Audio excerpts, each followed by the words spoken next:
Let's now turn to Washington, where the diplomatic fallout from President Donald Trump's comments on Nigeria continues to widen, and now major global actors are weighing in. We've heard reactions from the European Union. Now Beijing is also signaling its position, warning that religion and human rights must not be used as tools to interfere in sovereign nations. All of this is happening while the US itself is navigating a heated domestic political atmosphere, including the ongoing government shutdown, raising questions over what these comments could mean for the US-Nigeria relations going forward.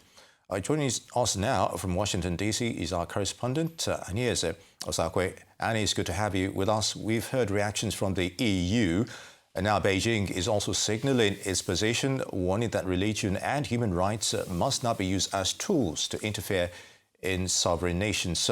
What more are you hearing on this? What do you have for us? Yeah, absolutely. It's good to be with the both of you this afternoon. And, you know, it's interesting. This is an issue that essentially used to be something that was really just discussed within Nigeria, you know, insecurity across the country.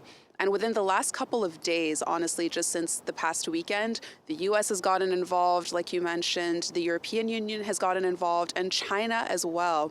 So as far as the comments from China, we heard from the foreign ministry spokesperson, Mao Ning, who, as you mentioned, emphasized their support for Nigeria and the fact that Nigeria should maintain its sovereignty despite, you know, any comments from foreign actors like the US. And a lot of the initial reactions that have come from this statement from the foreign ministry have to do with the fact that it's not lost on people the amount of investment and economic investments that China has, not only in Nigeria, but across sub-Saharan Africa as a whole. You know, Nigeria is a key component of China's Belt and Road Initiative, and we can see it, you know, if you just go across any major city in Nigeria today, from roads, infrastructure, buildings, airports, you can really see how much China has invested in Nigeria as a country. And being able to maintain the country's stability, being able to maintain its security, and most importantly, its sovereignty is key for this kind of symbiotic economic relationship that Nigeria and China have with one another. So it completely makes sense that China would respond in this way, but it is a significant step. The fact that the US, the fact that China and also the EU, you know, the world's biggest economies, are all talking about these allegations of a Christian genocide in Nigeria, it's absolutely a significant story, and this development is a major one from China as well. Absolutely, it's certainly a major one. Now, all of this is happening while the US itself is navigating a heated domestic political atmosphere, including the ongoing government shutdown and rising questions over what these comments could mean for US-Nigeria relations going forward.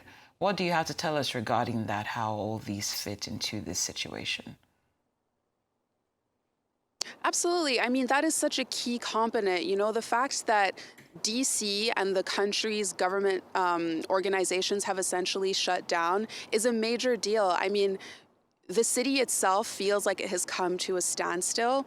And a lot of the reactions and comments that, you know, I've been speaking to people and also just seeing online has to do with the fact that domestic policy is key as well. And historically, you know, and I've talked about this before, President Donald Trump essentially campaigned on this idea of America first. He campaigned on this idea that he doesn't necessarily want to get involved in any foreign wars or send any military troops abroad. So it felt like a significant shift when we heard those comments from him on Air Force One on Sunday, where he said, you know, he might send in troops on the ground to Nigeria to defeat these Islamic terrorists, and that he might also conduct airstrikes. I don't think this is something that a lot of Americans necessarily want to see, aside from, you know, his base who have been kind of pushing this narrative. But for, you know, regular Americans, there's a sense that we have issues here at home. We have a government shutdown that's now made history for all of the wrong reasons. And so a lot of the focus, I think, should be shifted back. A lot of people here think that the focus should shift back to what's going on at home. And, as well, we also have the mayoral elections, which is a different story, but that's also an outcome that President Trump wasn't necessarily looking for either. So there's a lot going on within the U.S. that I think people would want the president to focus on before the allegations of a Christian genocide in Nigeria. Indeed, Agnew. Now, the EU has also weighed into the discussion regarding President Trump's comments, saying that the bloc will respect Nigeria's sovereignty. Tell us more about what was said and the context under which these comments were made. So the EU comments to me were especially interesting. We had the EU ambassador to Nigeria and ECOWAS, his name is Mr. Gauthier Mignot, making these comments in an interview in Lagos. And what stood out especially was the fact that he talked so much about peace. He talked about stability, dialogue, protecting human rights. When you take his context and juxtapose them with the ones that we heard from President Trump over the weekend, it's like night and day. I mean, President Trump talked about literally going in guns a-blazing. He talked about the potential of sending troops on the ground, air raids. This is, pretty violent rhetoric vis-a-vis what we've heard from Europe. And it really shows how these two economic powers or world powers are seeing the situation differently and how they want to essentially chart this course when it comes to insecurity in Nigeria. Another really interesting point that the EU ambassador made was the fact that he would consider reopening dialogue with, ex-members of bandit or terrorist groups. And this is a story that we've covered quite extensively at Arise.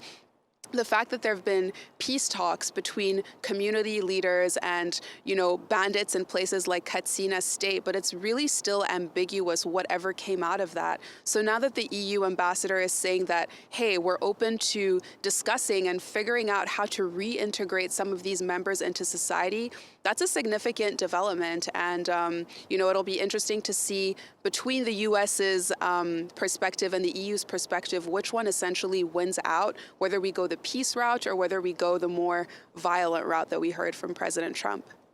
Well, Anaeze Osakwe, live from Washington, D.C., we'd like to thank you for your update and analysis here on Newsday. Thank you for joining us.